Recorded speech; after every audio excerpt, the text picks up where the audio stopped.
Good afternoon, everyone. Glad you could make it to this month's webinar, and I think we have a really good session. The Joy of Legacy, Fulfilling Your Unique Purpose. And this is going to be led by Dolly Garlo. And Dolly has just really one of the more interesting backgrounds. But before I get to that, just some real quick housekeeping. During the presentation, if you haven't been to this kind of go to webinar before, you'll notice on your screen in the little area that there's a thing there for questions. So I'll be monitoring the questions. If you have any questions for Dolly while we're going through this, please put that up there. I'll try to get to the question while she's discussing a certain topic, but if I can't, we will get to your questions at the end. Just wanted to get that out there first before we get into the actual seminar. But I just want to give you a little background on Dolly. She has, like I said, a very diverse background. She's a former healthcare attorney who retired when she finally reached financial independence. And this allowed her an opportunity to really pursue consciously design work and life activities with more meaning, fulfillment, and joy. Right now, she's the president of Thrive Incorporated, an executive coaching, consulting, and training firm, and serves other professionals in transition with a focus on entrepreneurship, business visibility, profitability, and financial mastery. Now, Dolly, what she's going to talk about today, she developed a program called Creating Legacy. It's the most comprehensive approach available for how to combine your time, talents, interests, and resources to make a difference that may last well beyond your life and for future generations to come. So the program kind of developed from her own experiences creating the Garlo Heritage Nature Preserve, the first of a series of parks set aside for the community where she grew up in Seneca County, Ohio. So from her combined 30 plus years of experience in healthcare law, other areas of law and business, Dolly believes that every single person on the planet has a legacy, whether they realize it or not, and you can build on it. You can see more about her legacy planning and development at her website, creatinglegacy.com, which you can see right here on the screen. But I'd like to just welcome in Dolly. Hi, Dolly. How are you? I'm great. Thanks very much for that. Well, thanks a lot for taking some time to talk to us a little bit about legacy. And, I guess we can just kind of jump right into it and talk about your definition of legacy. You have kind of a unique approach to it. Right. My definition is that legacy is a conscious and meaningful contribution of your authentic gifts, talents, and resources that adds value in a lasting way. And I think we have a slide about that. Mm-hmm. To me, it's a creative act. It's a living process. It's more than a bequest, which in legal terms is a gift of property that you give through a will or your estate plan. It may well involve your money and assets. It may involve other individuals or institutions, or your time, your effort, and your enthusiasm. Most likely, it includes a combination of all of them, as far as my definition is concerned.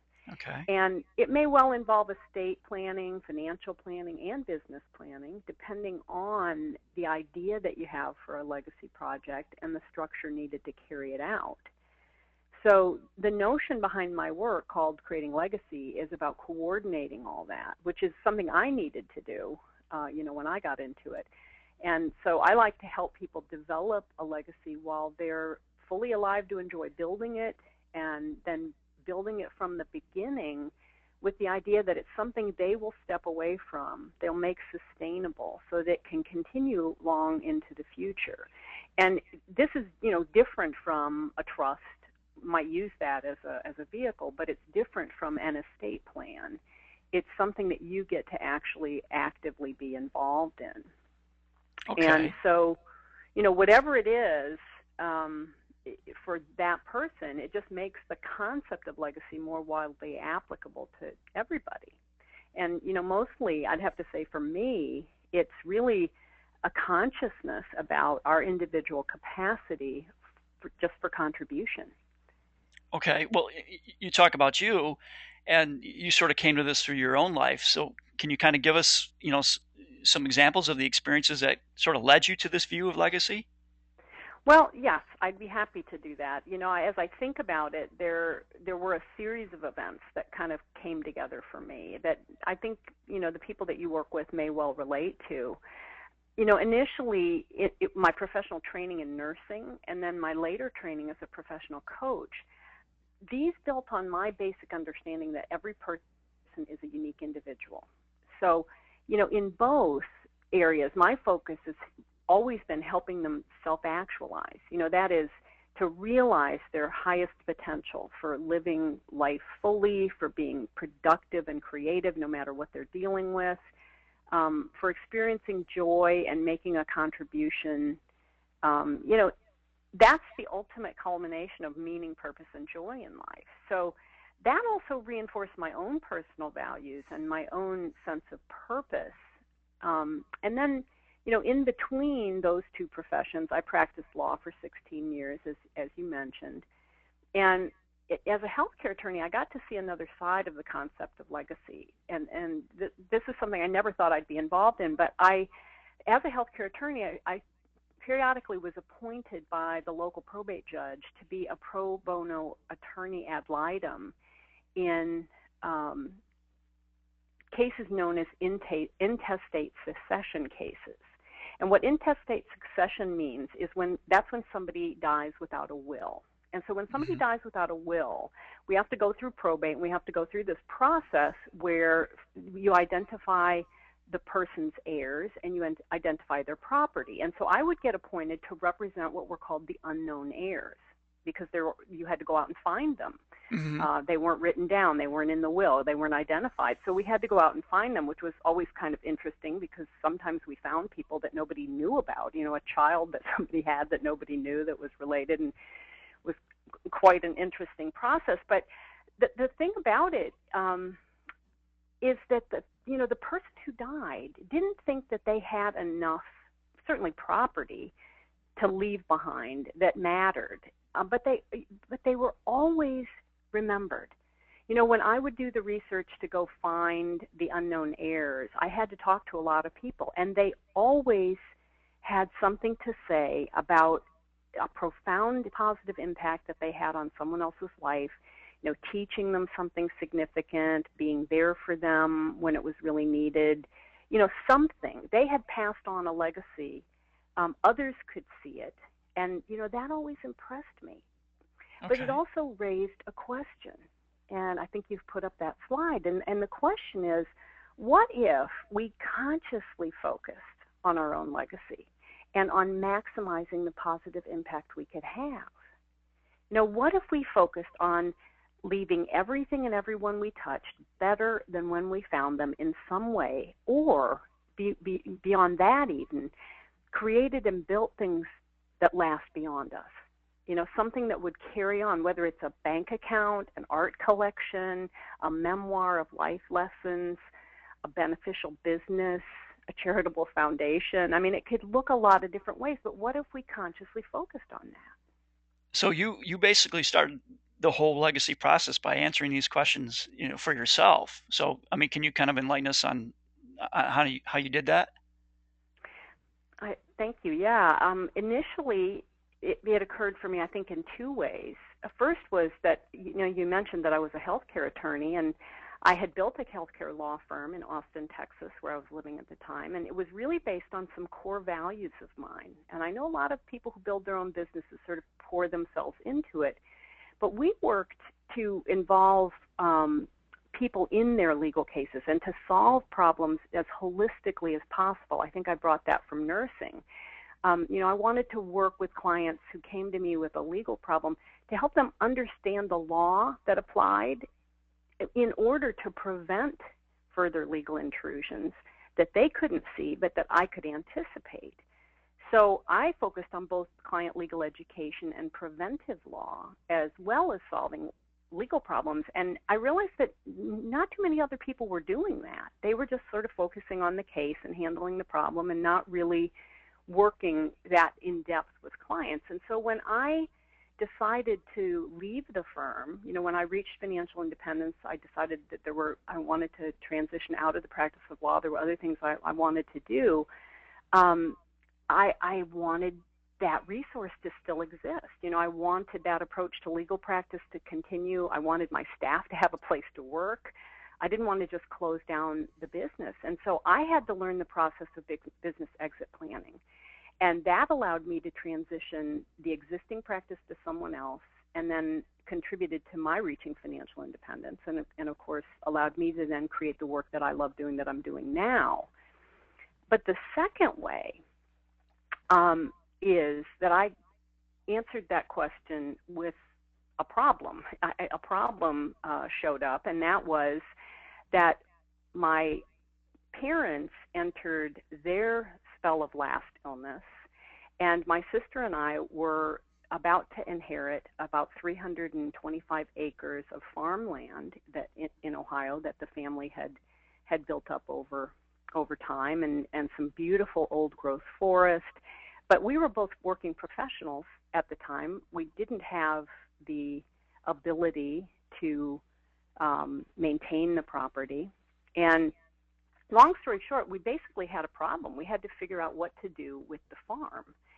And so what we did was created the Garlo Heritage Nature Preserve. We worked with the Seneca County, Ohio Park District, and structured the project in a way that they would operate it and run it, and we got some tax credits. And there's basic business and financial planning that went in.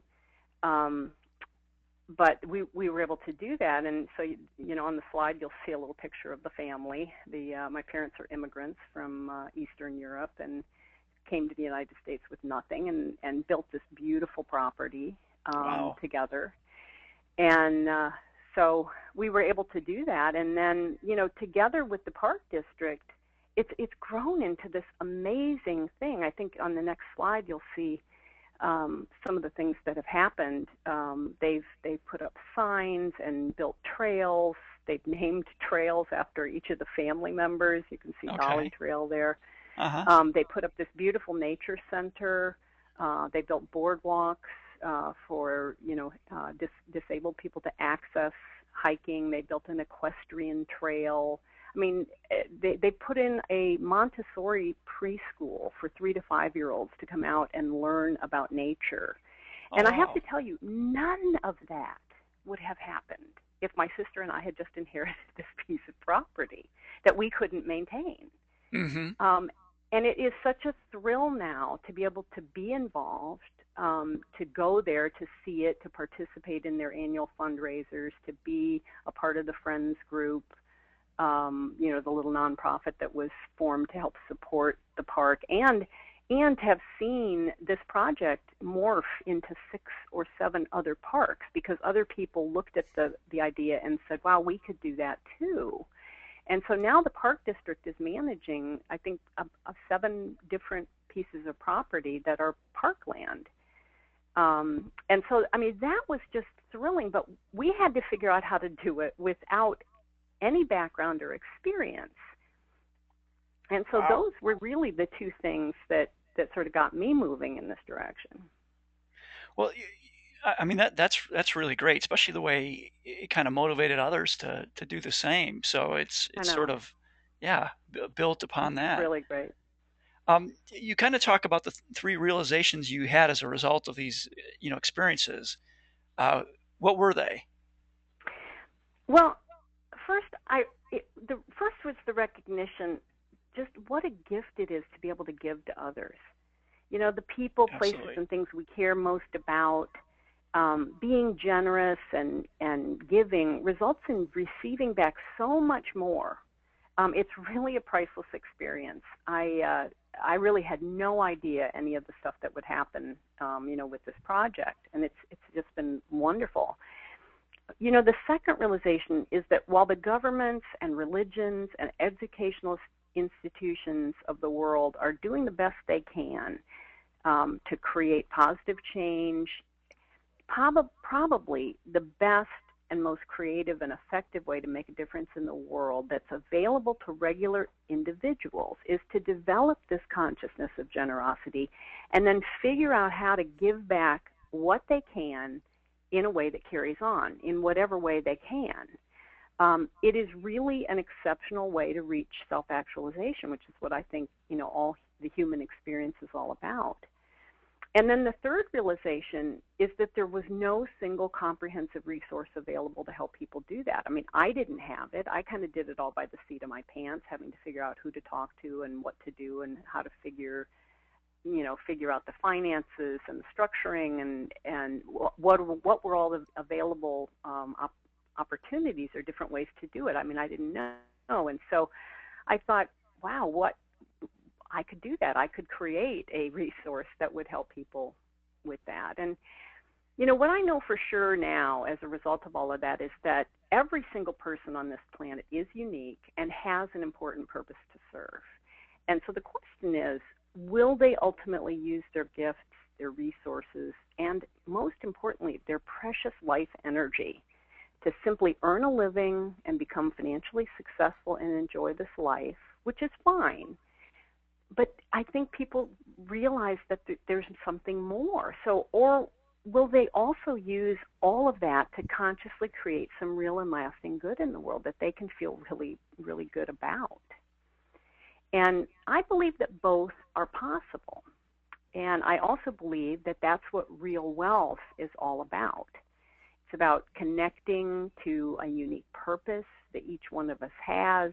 It's about enjoying beauty and abundance that's available to us in so many forms, and including financial. I think the financial piece of it is really important. That's part of the reason why I talk to people like you. Okay. And the third is to really make a positive difference in our own authentic way, focused on the people, places, and things that we care most about. It is really such a joyful and satisfying experience, and putting together the program that I have created, the resource that I have for that, has been really a wonderful experience, and it really has influenced the work that I'm doing now with clients. Okay. And one thing, we've kind of talked about before, it's not necessarily, somebody who's retired. You're working with people of all ages that are seeking to be uh, productively engaged in ways that matter. I mean, can you tell us a little bit more about that?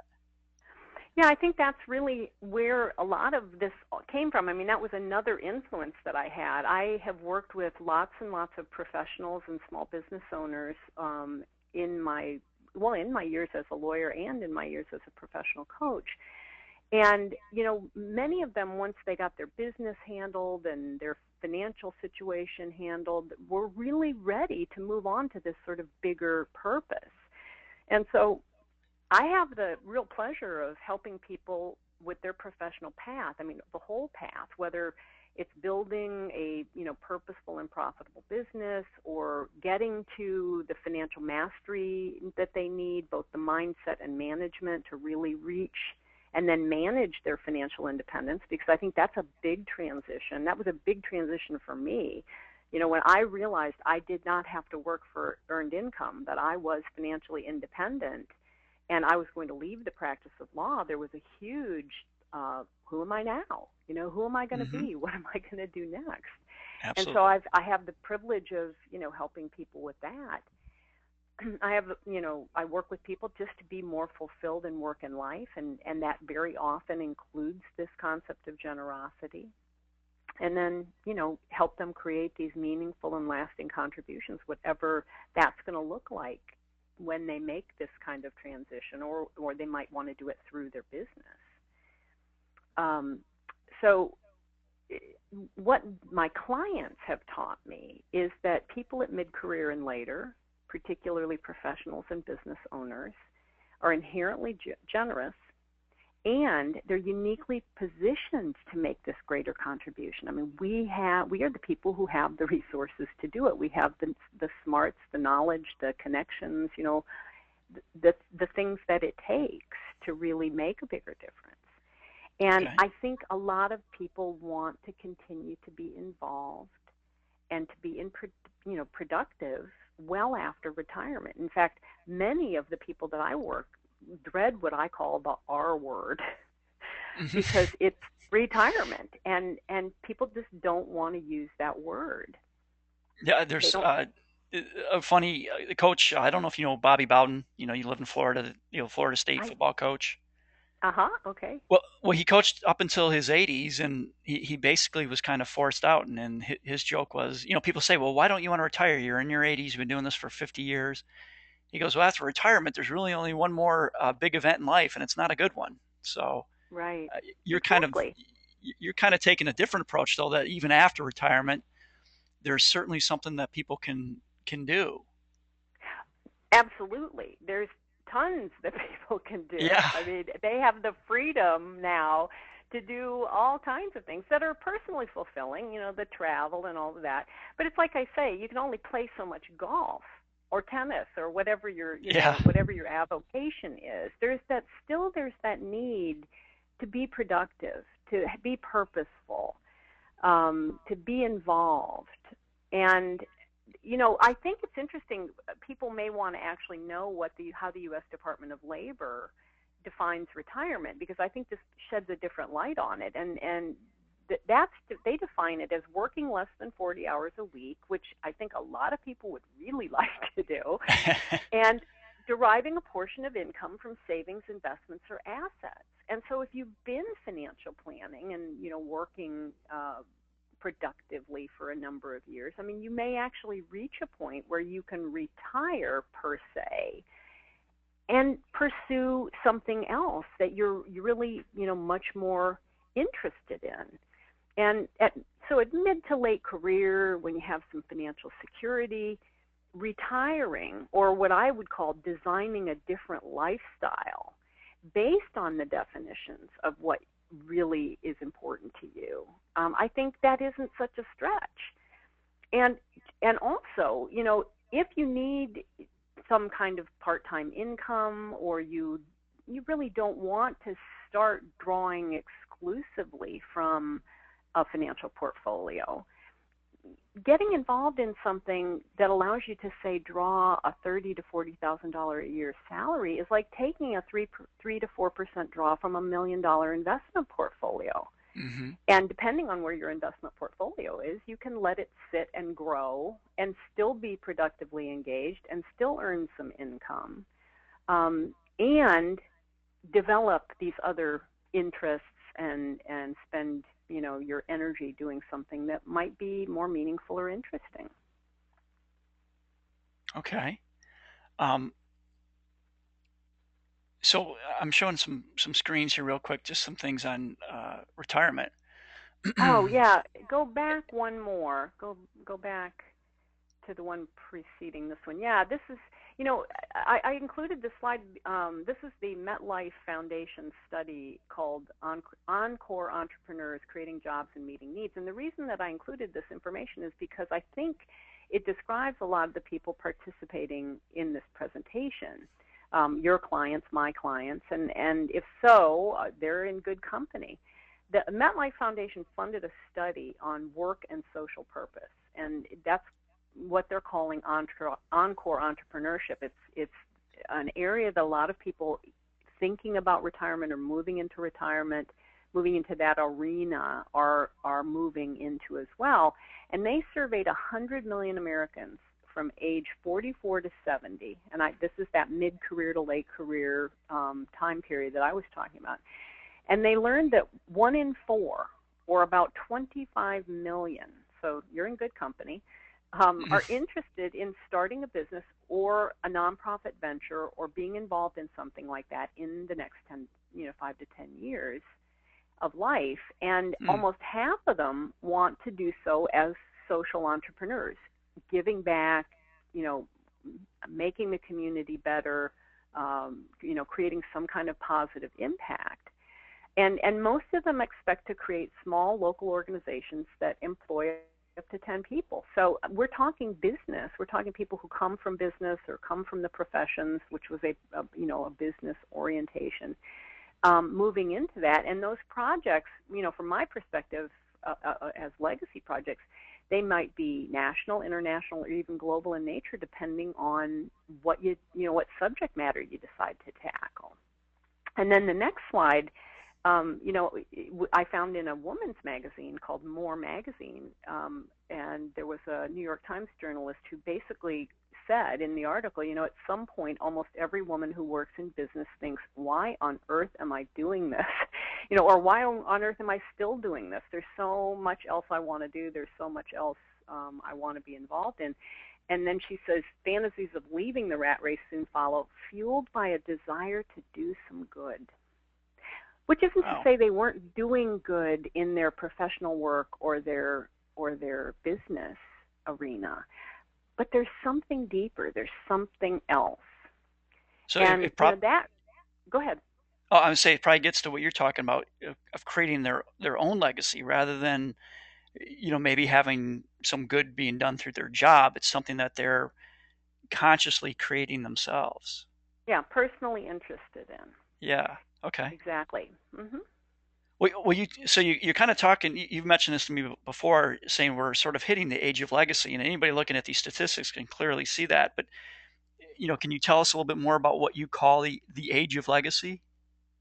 Well, I think it's not so much an age. It's kind of a term that I've coined, but I think it's a state of mind. Okay. Again, there's that issue of awareness and consciousness. Remember how I've defined legacy: a conscious and meaningful contribution of your authentic gifts, talents, and resources that adds value and that lasts.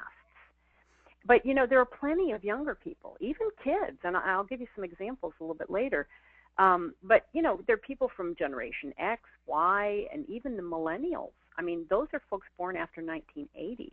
Now think about that. Those are people already in their mid 30s who are eager entrepreneurs, and they're really ready to make a positive difference. I talk to a lot of young people who have this orientation from a business perspective, from I'm still working, but I want to do it as more of a social entrepreneur, which I think older entrepreneurs or older business people, more experienced professionals can certainly get involved and help with some of those younger folks, because they basically see so much need in the world that they're inheriting. And in this digital age, people have so much more access to the resources that they need to pursue business, to pursue these kinds of projects. That really expands the whole notion of focusing on your legacy too. Like, where do you want to make that impact? And I like to think of these people that I call in the age of legacy as members of Generation G, as opposed to any of the other generations, and that's Generation G for generosity. Okay. And actually, there's a lot of research too that demonstrates the benefits of pursuing this sort of pay it forward approach to life and productive activity, including measurable health benefits. And so, based on my own experiences, I wanted folks to be able to have a guide that would enable them to pursue this all much faster and easier than they would on their own. Okay. And what are some of the key elements people should think about when thinking about a legacy? Well, there are a number of them, and so I want to cover sort of three main areas today that I Okay. think are really relevant for people who are interested in this, who have this mindset, who are at whatever stage of life, the age of, they find themselves in the age of legacy. The first is I want to talk about some myths or misconceptions that people tend to have about legacy. I also want to then talk a little bit about the basic formats that I've identified, because then people listening can more easily and tangibly think about how to pursue what's next for them, or how this might apply to them, or an idea that that they could pursue. And then I also want to outline the steps and the various considerations that I think are important for anyone who wants to do this, that they need to know to actually create some form of legacy project. And so I'm going to kind of go over those steps as well. And I know we only have a limited time together, so I'll cover as much as I can. And I will promise in the third part there to include more on the steps to creating legacy that I've developed in my program, so folks can see what they are and use them. I'd like them to know and get out and start applying them. And then I also have a little ebook that covers the subject of legacy, And it includes more than what I'm going to be able to cover today, but I will tell you how to get that before we end today. There's also another little gift that I have, and you can just access those online, and I'll be sure to tell you how to do that. Okay. Well, I mean, we'll make sure we do that at the end and get that out to everybody. Okay, Um, that's great. so let's kind of get into, I guess, the meat of the program then, and you're talking about the myths and misconceptions about legacy. What are those?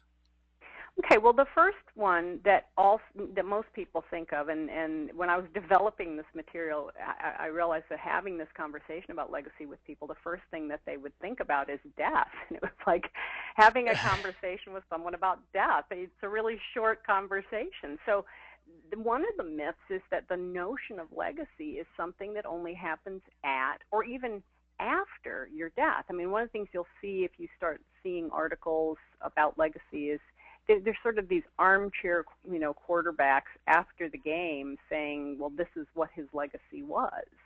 Mm-hmm. Again, what if you decided what your legacy was going to be and created that and lived it and built it? So I think, a lot of, the greatest legacies were built, are grown, were developed during one's lifetime, and there's some examples in the ebook about that. I mean, think about Carnegie, for example. Mm-hmm. A lot of that work was done during lifetime. Steve or Bill Gates, is doing his work during his lifetime. And I'll get into some more of that because it doesn't require the resources of those two people to actually build something. But they again, everyone has a legacy. Whether or not they consciously create it and get to experience it is, the other question. So that is a myth. The other one, the second one, is I'm not wealthy enough to create a legacy, and I've kind of just identified that a little bit. I think you'd be really surprised. A legacy is a lot more than just about money. I go back to my people with the intestate succession cases, the people who didn't even leave a will. They had a legacy.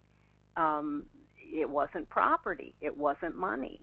But people who've worked with a financial planner, people who have saved and invested, they're in a much better position to have financial wealth to contribute in addition. And the ebook also contains some information about a resource called the Global Rich List, where you can check online to see where you stand in the world in terms of wealth. And, you may not be on the Forbes magazine list of billionaires, but relatively speaking, you're probably, if you're on this call or you've accessed this call or you're listening, you're probably at the top of that list. Okay. So, and then, the other misconception that I hear a lot is my kids will inherit everything I have, and that's my legacy. And, that is certainly a viable choice. They certainly can, but they also don't have to inherit everything you've built in your lifetime. And there may be disincentives, in terms of financial mastery for people to be productive in their own lives depending on how much they inherit. I like what American billionaire Warren Buffett had to say about that, and he once said in an interview that a very rich person should leave his kids enough to do anything, but not enough to do nothing. Yeah, that's a great quote. That's a great quote. And so you have a choice about how much to give and how much to give to other projects. And depending on the project, your children can be involved in the legacy building too. It's a great place to learn about real wealth, about business, about making a contribution, about community involvement, all those kinds of things. Okay, so that's the myths of legacy. So, what are some of the ways people can pursue creating their legacy? Great. Well, again, it's about building something that's going to add value in a lasting way that's related to your interests and what you really care about. So there are many, many options and choices for how to do that, but I like to break it down into three categories. The first is what I call financial-only legacies, or the financial-only approach. with little or no of your involvement. And this is the traditional approach to legacy that a lot of people think of, that we have the whole, estate planning industry built around. It primarily involves the contribution of your financial resources and your assets to another cause and funding them through a trust vehicle or your own charitable corporate or family foundation. It might also include doing something like setting up a student scholarship or an endowment for an educational institution or another organization. It might include making a contribution to a community fund or through a community foundation. And there's amazing work being done by community foundations, in local communities from the financial gifts that people administer through those foundations. There are community foundations in many, many cities, and they are basically designed to administer the gift. A financial-only legacy might include some form of philanthropy through planned giving, what's known as planned giving, where you put some things in your estate plan. And there are lots of different categories and types depending on what you want or intend to do. Some of them allow you to use your assets during your lifetime or even have your heirs use them for a time and then be transferred to another organization. And some of them, particularly the community foundation format or even your own foundation, they may even allow you to design in a certain amount of your own lifetime involvement if you choose to do that. But depending on the estate planning tool used, it might be more limited than you would enjoy in terms of the productivity that we talked about. So the key to this form of legacy structuring is finding the appropriate, reliable professionals to work with, getting good advice from them, and then knowing best how to work with them to discover what's possible for your situation, for what you want to do. And I've put some more detail in the ebook about these various forms, so people have a list of them and can be thinking about how that might apply. Okay. And then the second type is what I call participation-only legacies that have little or no personal financial contribution. So this is kind of the opposite. These are projects that are developed from your ideas and interests where you either don't need a lot of funding or the funding is acquired from other contributors. Now, a lot of legacies, including major nonprofit organizations and foundations, have started with very little money. So if it's a good and viable idea, people will support it, money can be raised, it just becomes operational for you. And I have a couple of examples that I want to share because I think they're quite interesting, some of my favorites. One is called Hoops of Hope. And Hoops of Hope was started by a 10-year-old boy. And it is a major force for good in the world now. But when he was 10, he read a story about children in Africa who'd been orphaned by the AIDS epidemic. And he sort of took a look at them and said, wow, they're just like me. What would I do if I lost my parents, if I didn't have parents anymore? He was very close to his family, and he also really enjoyed playing basketball. So he came up with an idea to create basketball free throw fundraising events. It kind of reminds me of the walkathons that we did when I was, in high school. Okay. There are a lot of, events like that nowadays. But he came up with that, and he started getting other kids in other schools to do the same thing. So he leveraged the idea, which, is kind of a business notion.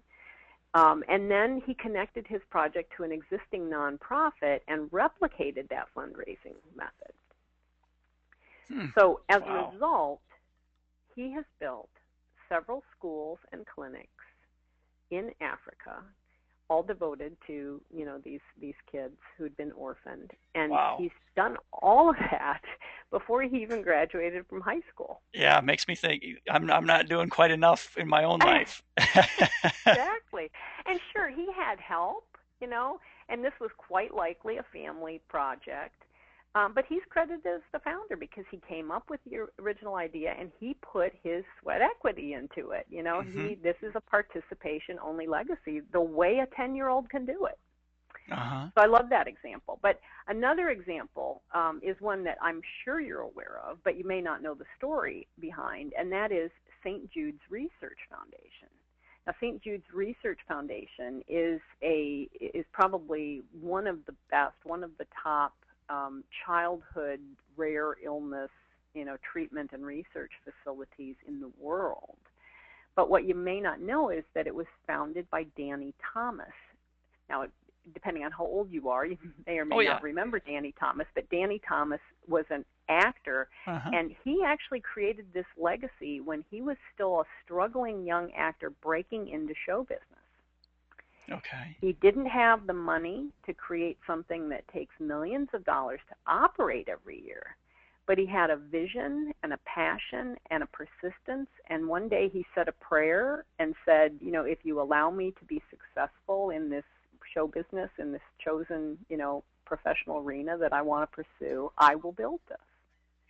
And he, started getting more and more work as an actor and never forgot that promise. And so he, with his wife, Rose, has created one of the most respected healthcare institutions devoted to care of children in the world. And now his kids, including Marlo Thomas, who's a Hmm.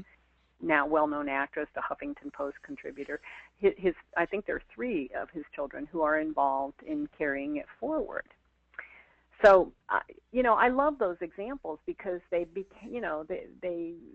really show that you can do. If there's a will, there's a way, right? Uh-huh. Yeah.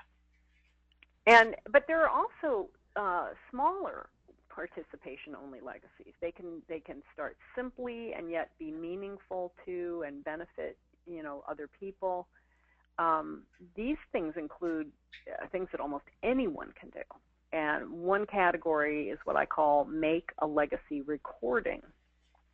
And that might include writing a memoir, for your great-great-grandchildren who may never know you if you don't do that. A lot of people are doing, genealogy Uh-huh. and family legacy. If you look it up online, you'll see these family history projects, ethical wills, leaving your values and ideas in writing as opposed to just your property.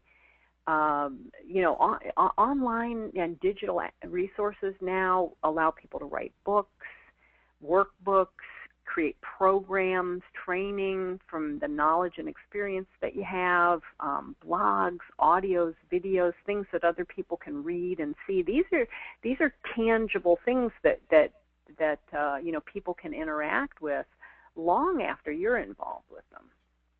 And volunteering is another participation-only way to get involved, to maybe see what kind of subject matter you want to be involved in, and be on the board if you have the experience. Be on a board, help run a nonprofit, and build something for the community, or nationally or internationally, something that you care about.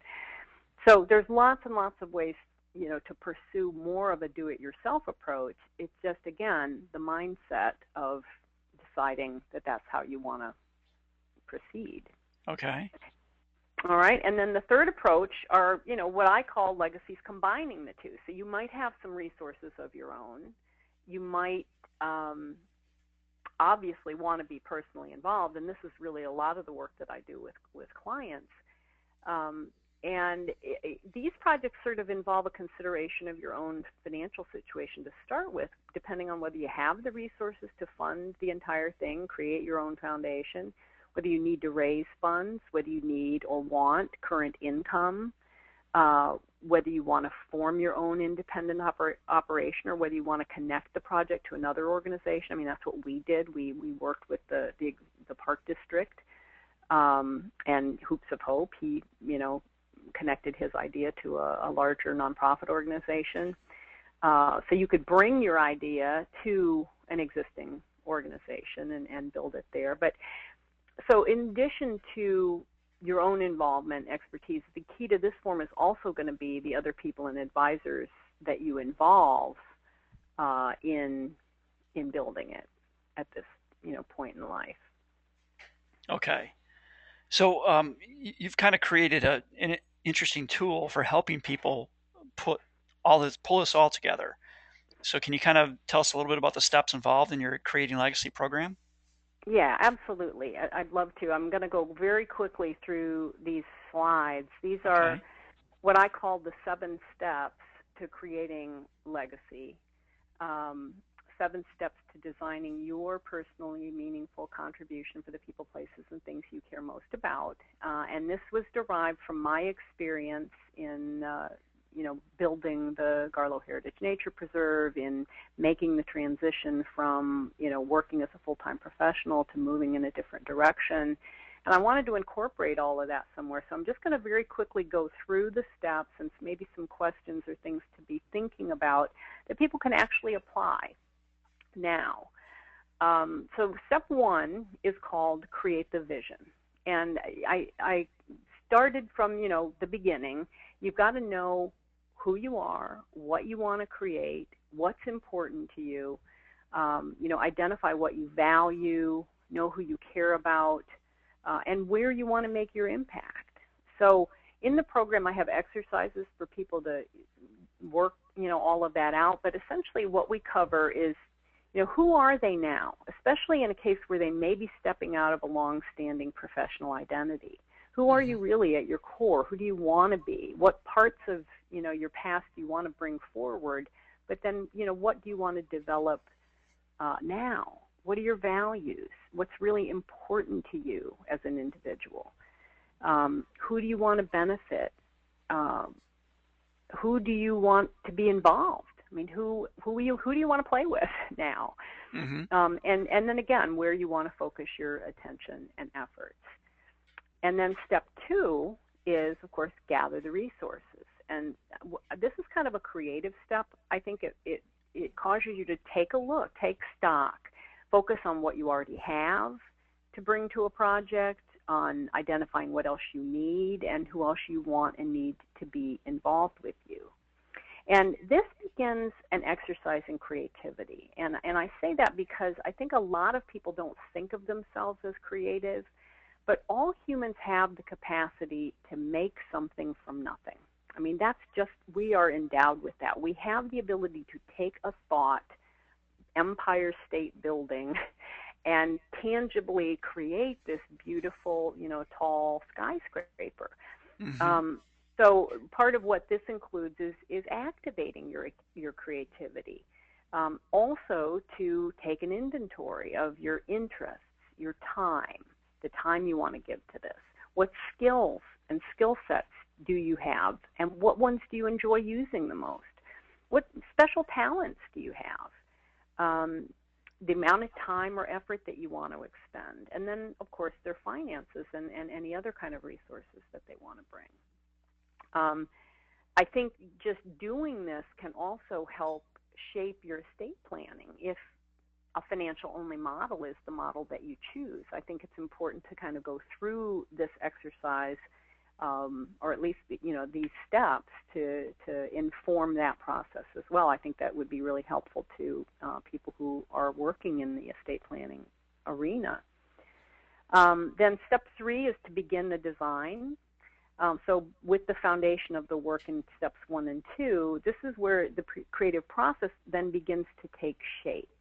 So we work on creating a vision statement for the project, and maybe it's brand new, maybe it's also one that you've carried inside you for a long time. But here's where you get to start honing this vision, this what you want to do, and it gives guidance for the other people who are going to be involved with you, if there are going to be others, whether family or outside third parties or advisors.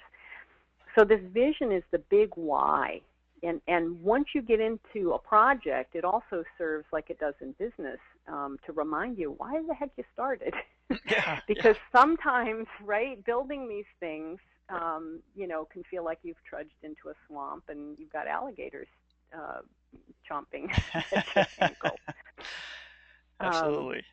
so then we also start to, outline a mission. So Hmm. the what are you going to do to bring this vision to life? And that's why I say a lot of it is creative. And then from there, your ideas can start to take some shape. And so we then move into step 4, where you take a look at what is the infrastructure you need. What kind of a foundation will this require?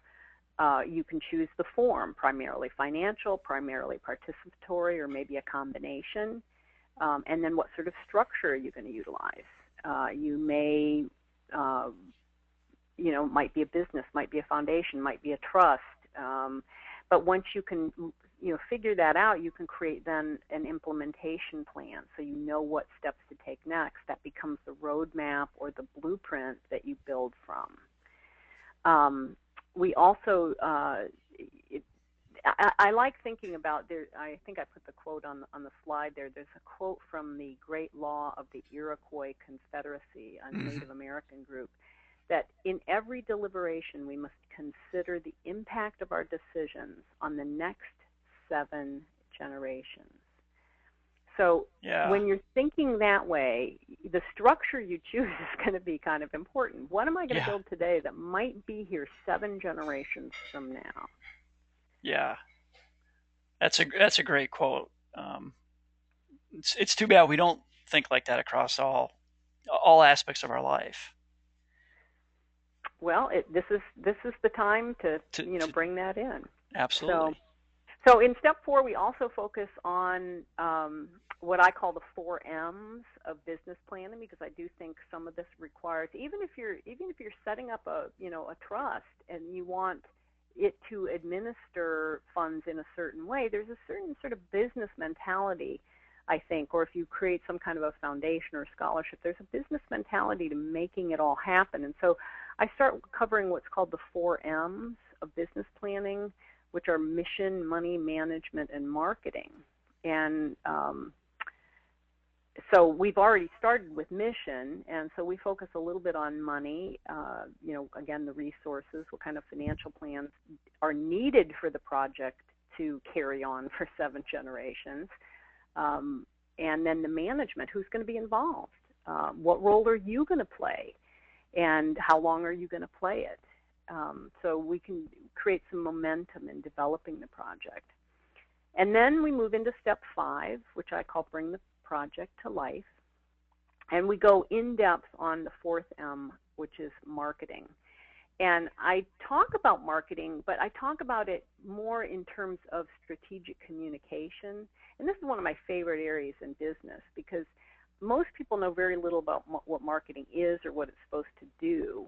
And they often confuse it with its cousins, which they're not real crazy about, called advertising and sales. And those are important, but they all need to be based on a strategic marketing message, essentially what you say, how you say it, and who you say it to when you're talking about a project that you're developing, a mission that you have, a nonprofit that you support, a fundraiser that you're creating.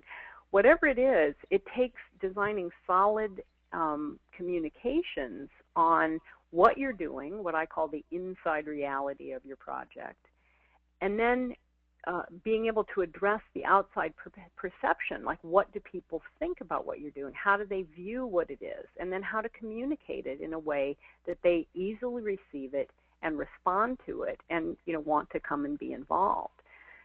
Because it's difficult for any project to function optimally and reach all the people that it's intended to serve if people never hear about it.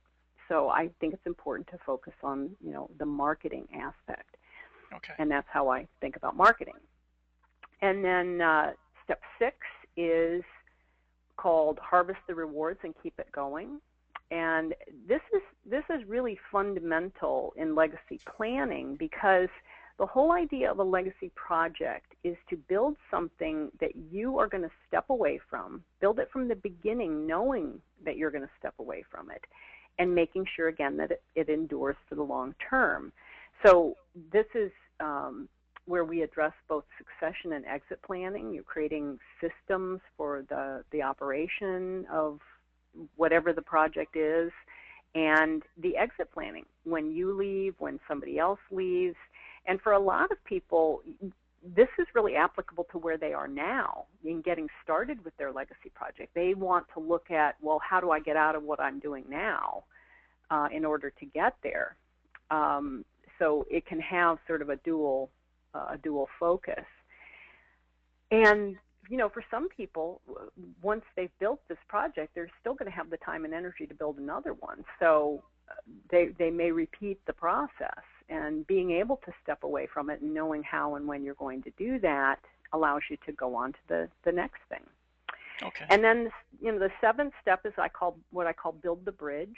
And again, this isn't necessarily in linear order, because this might apply to where you are now, but how do you get from where you are now doing what you're doing to working on this other legacy project? It may involve a lot of different lifestyle changes, and so we want to focus on life very holistically, not only on vocation and finances and estate planning, but on health and leisure and family and friends and community involvement and personal and even spiritual development.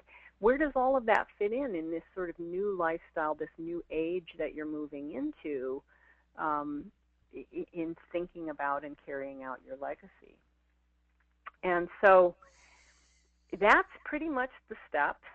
I want to invite people to think about how they might apply them and think about what's the next single step for them.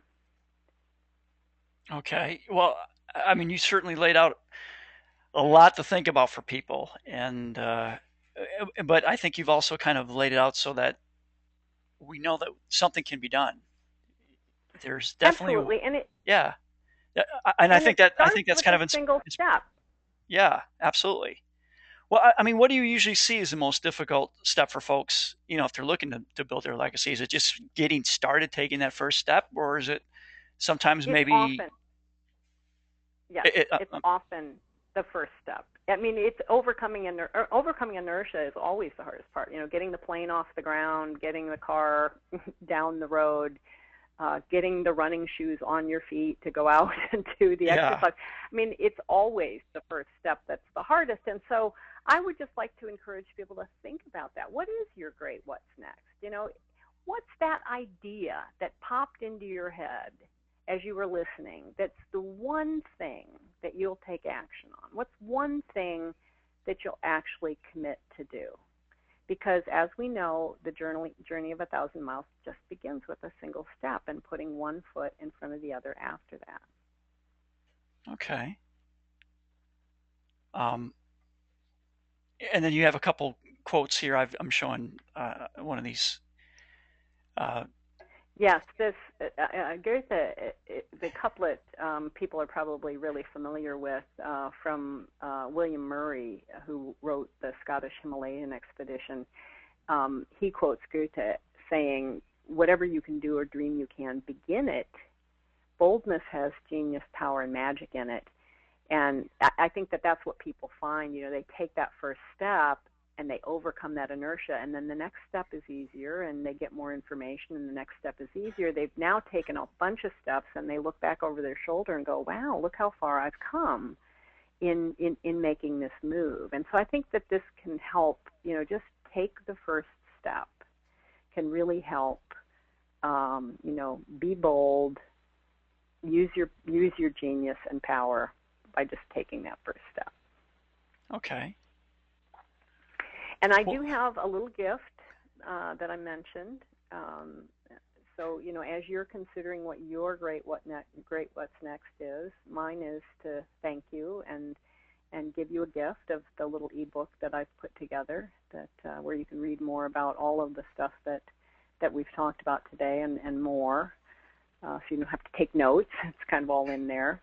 And you can go to my website at allthrive.com and then / creating legacy ebook, separated by hyphens, creating legacy ebook. And it's there for them. Okay. Well, fantastic. Well, thanks so much, Dolly, for taking time to chat with us today. I think you've kind of laid out how people can take control and create a legacy no matter what. Like you said, it's not something that you have to be a billionaire. You don't have, it doesn't have to be at the end of your life. It doesn't have to be what you just give to your children at your demise. It's really taking the steps to build up a vision for you. And and I do hope that everybody kind of takes you up and goes to allthrive.com / creating legacy ebook. I think that'll get them started. And I'm sure they could probably contact you through your website as well. Absolutely. I would be happy if anyone has any questions. I hope they would contact me. And in the ebook, there is information about how to set up a private and complimentary strategy session with me. If anybody wants to just talk about it, talk about how it might apply to them, I would be more than happy. I love having these conversations, so I would be more than happy for them to take me up on that. Okay, great. So we'll kind of just leave it there. And I just like to let everybody else know that if they'd like to get reminders of events like this that I'm doing, whether it's seminars, podcast, anything like that, you can sign up for my monthly newsletter at picketfencefinancial.com. And once you sign up for the newsletter, I'll keep you abreast of all upcoming webinars and other information. With that said, I'd like to thank you all for attending. And once again, thank you, Dolly, for the excellent material. Oh, and thank you. You are terrific. It's been my pleasure to be here. Thank you so much. Well, fantastic. Well, if you have any questions, folks, just contact me or contact Dolly directly. Again, you can see her websites.